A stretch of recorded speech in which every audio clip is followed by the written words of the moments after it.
Now the Celtics are in a position where they have Brad Stevens, who has manipulated the salary cap, manipulated all of those assets, and he's kind of been everything we didn't like about Danny Ainge. He went, saw all of those mistakes, his frustrations as a head coach, and was like, I can fix this team. Now we have probably the best put together team where we have six players who can go for 30 on a given night. Like Al Horford hit 7 threes in a playoff game, going up against the Dallas Mavericks that have Luka and Kyrie, but it doesn't feel like once you go down the roster, it's like after Luka, you probably take Jason Tatum, then you take Kyrie Irving, then you take Jaylen Brown, then you take Derek White, then you take Drew Holiday, then you take Kristaps Porzingis, and then you're like, okay, if we're talking about playoff experience, would I rather have someone like Al Horford, or would I rather have PJ Washington, who we did see fall into a little bit of a slump in that Minnesota Timberwolves series shooting from three? Yeah. If you go tit for tat with the top 10 players, the Celtics have probably 7 of the top 10 players on the team. So as we go to preview this series, right?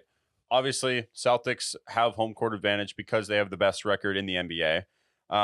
So the series, I believe, will start in Boston. Yeah, Thursday. Thursday. So just previewing the series here, the way I see it, the Celtics have the better team. The Mavericks have two killers on this team who are capable of stealing a game from anybody.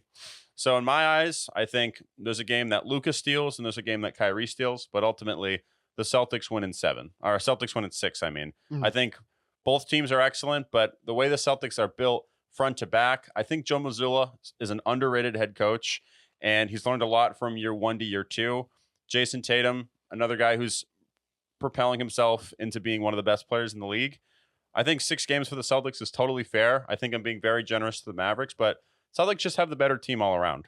They can do everything. Yeah, Celtics have the better team all around, and it's tough because I feel like the Mavericks are a hard team to pick against because you have the Luka factor and you have the Kyrie Irving factor. But at the same time, I've seen Jason Tatum go up against players like Joel Embiid, go up against players like Giannis, and I've seen him in those big moments when he's facing adversity drop 50 in an elimination game. And people talk about how he doesn't show up in the clutch, which just isn't true. And then the Celtics also have a tendency to play down to their competition, and people are thinking they're going to be shocked when they play the Dallas Mavericks because it's not going to be as easy and it's going to be a massive jump than where they were before. But Jason Tatum has been to the NBA finals, and you can tell this year that this man is on a mission. He is one of the only players to average 25, 5, 5, 1, and 1. The only other players to do that in 80 playoff games are Michael Jordan, LeBron James, and Dwayne Wade. That is the conversation, and those are the players that Jason Tatum is there. And you've seen this season that he's taken his passing to another level where he's not just looking to shoot, he's actually being able to get his teammates involved.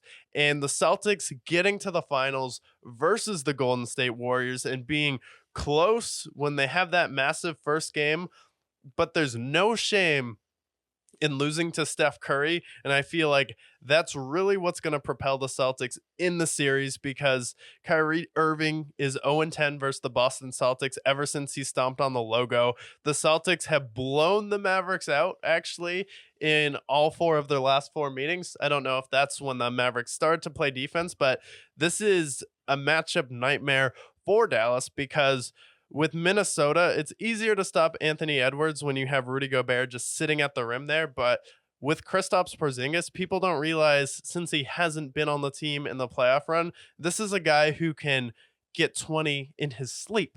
And it's easy for him. This is someone who adds extra pressure on the rim. And then Jason Tatum is an elite defender. Jaylen Brown is also an elite defender, and Derek White and Drew Holiday are also both really good defenders. And what they're going to do is, I don't think they're necessarily going to double Luka, but they're not going to give him those easy passes to 3-point shooters. And I think even with Luka going off in these games, it's like, I'm just not sure how Dallas is going to be able to stop Jason Tatum and Jaylen Brown and Drew Holiday and Derek White and Porzingis, because people talk about, well, the Celtics can't stop Kyrie or Luka.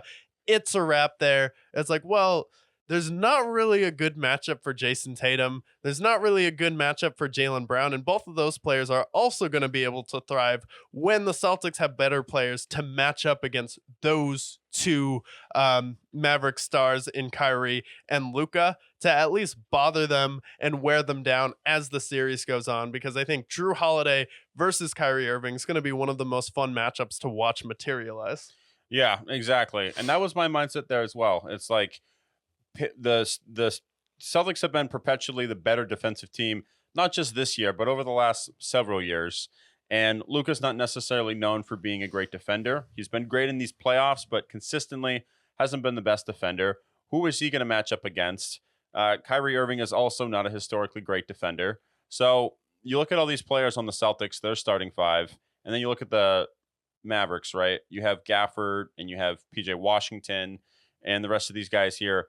Not necessarily a great defensive team. So although I do think that they can steal 2 games, I just don't think that they can go a full 7-game series and beat them 4 times. Yeah, and the Celtics are the more experienced team. The Mavericks have Kyrie Irving, but it's not like all the pressure is on Dallas to win the series. And I think Boston is on a mission to win that title because they've heard all the noise. They're like, okay, Jason Tatum, in your rookie year, you got to the conference finals and lost to LeBron James. How dare you? Even though you've been busting the 76ers and Joel Embiid, who doesn't get as much slander as Jason Tatum does for some reason for all of his playoff woes.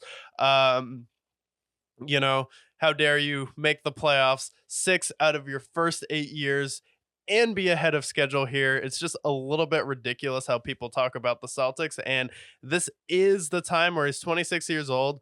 We've seen everything where LeBron, Steph Curry, Kevin Durant, Jordan, like all these players didn't win until they were 27. Kobe did it when he was with, Shaquille O'Neal. Typically, you have to be Most dominant player of all time. Most dominant player of all time. And Shaq was 27, 28 at that time, and he hadn't won a title yet. So he was ready to go out there and win an NBA championship. But I think the Celtics team is ready. I think they're hungry, and they are built to go up against any team in the NBA. I just don't think matchup-wise, the Dallas Mavericks are really suited to go up against the Celtics.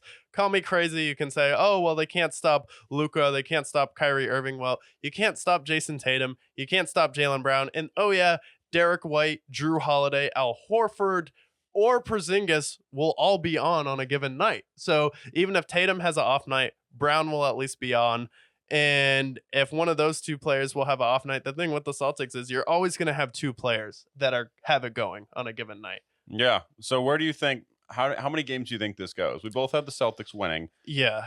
Do you think it goes 7, 6? I think it goes 6. If it goes 7, I actually think the Mavericks would win, but I think the Celtics have to win in 6. And the weird thing with both of these teams is Luka has been better on the road, and the Celtics haven't been, they get maligned for being shaky at home, but they lost game 2 at home versus Miami, where Miami hit, I don't know, the 3rd most threes in NBA history. Yep. In a game. So that's the game they lost there. And then they had a bad second game versus Cleveland. But I do think I think they split 1-1 in Boston. And I think Boston's able to win a game or 2 in Dallas and then win game 5 and 6. Because the thing with Dallas is you came down in Minnesota to the last possession twice.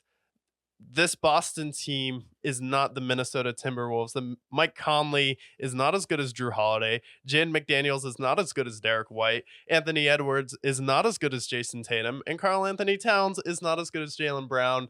And in a playoff scenario, who would I rather have, Rudy Gobert or Kristaps Porzingis offensively? Give me Kristaps. And then, oh yeah, Al Horford can get as hot as Naz Reid did in some of those games. Yeah, 1,000%. And I would say, too, the thing with the Mavericks versus the Celtics is the only way to beat Boston is you have to be able to outshoot them, and I don't think Dallas can.